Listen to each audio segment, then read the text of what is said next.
This channel does not promote any violent, harmful, or illegal activities. All content provided by this channel is meant for an educational purpose only.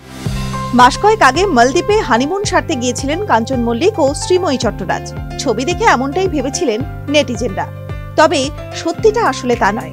হানিমুনে যাননি তারা, বরং গিয়েছিলেন baby মুনে। সন্তান জন্মানোর পর এই খবর নিজেই প্রকাশ করেছেন শ্রীময়ী। এও জানিয়েছেন তখন ঠিক কত মাসের অন্তঃসত্ত্বা ছিলেন তিনি। শ্রীময়ী জানিয়েছেন সে সময় 5 মাসের গর্ভবতী ছিলেন তিনি। এও জানিয়েছেন যে বিমান সংস্থার সঙ্গে তারা গিয়েছিলেন সেখানেও হবু মার জন্য ছিল এক মিষ্টি প্যাকেট। ছবি শেয়ার করে শ্রীময়ী লেখেন, মালদ্বীপে বেবি মুনের সময় আমি 5 মাসের অন্তঃসত্ত্বা ছিলাম। প্রসঙ্গত 14 ফেব্রুয়ারি আইনি বিয়ে করেন শ্রীময়ী কাঞ্চন। তার ঠিক কয়েকদিন অর্থাৎ 2রা মার্চ সামাজিক বিয়েটাও সেরে ফেলেন তারা। সন্তান আসে 2রা নভেম্বর। এই হিসেব আগেই পেয়েছে নেটিজেন।